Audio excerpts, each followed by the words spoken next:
So while I was on the pregnancy thing, I also wanted to talk about, I came across this video probably shortly after it was posted in May of this year, and it's called What Nike Told Me When I Wanted to Have a Baby, and it's a New York Times opinion piece. And it's on YouTube. I would definitely suggest taking a look at it. But basically, it's from the perspective of a woman who is a world-class runner. She's, I guess, the third fastest woman in the world. And she decided she wanted to have children, which of course you have to do when you're, well, you don't have to, but ideally you do when you're in your physical prime. And I guess Nike just said that they were going to pause their contract with her while she was pregnant, and that really frustrated her, so she changed, what would you call advertisers? It's not the right word. Then this other company was threatening to drop her contract, or are they gonna drop her contract? They were basically, she was making the complaint that these companies were not being supportive of women in athletics having children. And I definitely understand where she's coming from, because it's kind of like, you know, if that's what you want to choose as a career, and you also want to be a parent, then it's going to be really difficult, because these companies are not going to try and help you along with that at all. But that does kind of beg the question as to whether or not it's really their job to help you do these things in your life, because they are optional. You do not have to have children.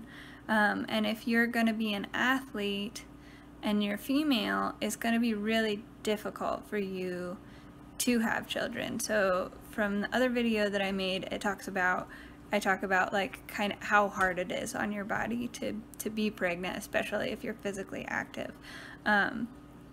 And she goes over some of that too, like how she had to like tape her abdominal muscles together so that she could train, which I was like, whoa, because she was admitting that, you know, that's really hard on your body, and it's like, yeah, that's really hard on your body. Like you want to let all that stuff heal up before you start getting gung-ho on any large amount of physical activity, and she was like having at it. So I'm sure that she is going to experience she's probably going to have a hysterectomy when she's older as a result of having to push her body so hard. And I can totally sympathize. That's not awesome. That's going to be, you know, that's really rough that she's going to have to go through that.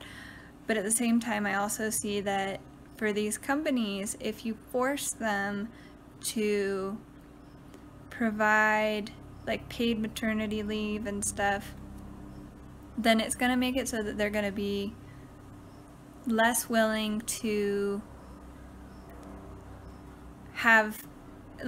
employ women, because they know that if these young women who are in their prime decide that they want to have kids, and they're going to have to continue dishing out money, and then it's going to be they're gonna lose a fair amount of profit, you know, like that. They will be more picky about how they choose, or who they choose to advertise with or employ. So, you know, in an ideal world, absolutely, you could do all of it. You know, you could be a professional athlete, you could be a mom, and there would never be any issues, and people would be super supportive.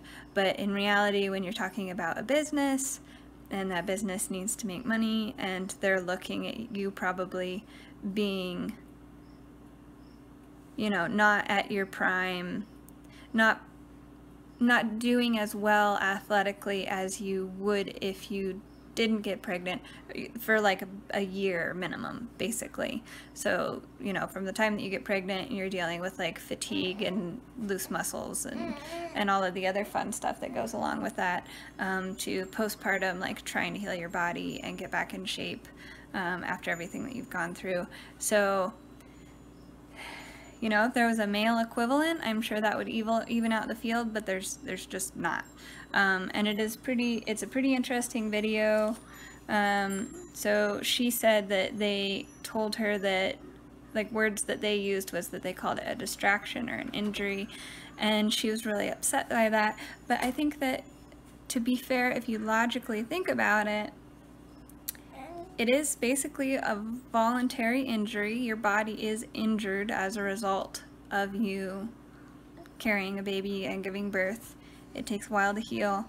And it is extremely distracting. Like, having an infant is very distracting. You're not getting as much sleep, and they are priority numero uno if you're, you know, well, I don't want to say if you're, but yeah, if you're a good parent, they're priority numero uno, where before your career probably was the number one priority. So I understand it from her perspective, absolutely. It's like, if you want to have these female athletes and they want to be parents, like, ideally they should be able to have it all. But from a business standpoint, I also understand that if you're forcing these businesses to support women in doing this, that you're going to disincentivize them to employ females, and that's not good either. So I don't think that this is one of those situations. It's like, you can't really have your cake and eat it too all the time. And I don't think it's sexist for companies to feel this way or behave this way. Like, I understand, like, if I decided that I wanted to open up a company and I was choosing people that were going to be like hardworking full-time employees that I needed to depend on for the next several years while we were like trying to do our upstart or whatever, if there was a chance, I would be less likely to hire women that I thought there would be a chance that they would want to have babies during that, at least that startup phase. And with a company as large as like Nike, and that's the company that she's kind of calling out in this, I would understand if you felt like they could probably cut some of their profits to be more supportive of women. So I could definitely see that argument, certainly. But considering that, like, pretty much all of the women that the Nike is going to be employing are going to be of the age that pregnancy is a real possibility, I feel like you're putting a lot of women's potential jobs at risk by pushing them more. And of course, I do think that it's probably up to individual people to argue or to make points in their contracts so that they, if that's something that they want to do, they at least know what they're getting into at a time and maybe can negotiate a better deal. But it's definitely interesting. So worth checking out.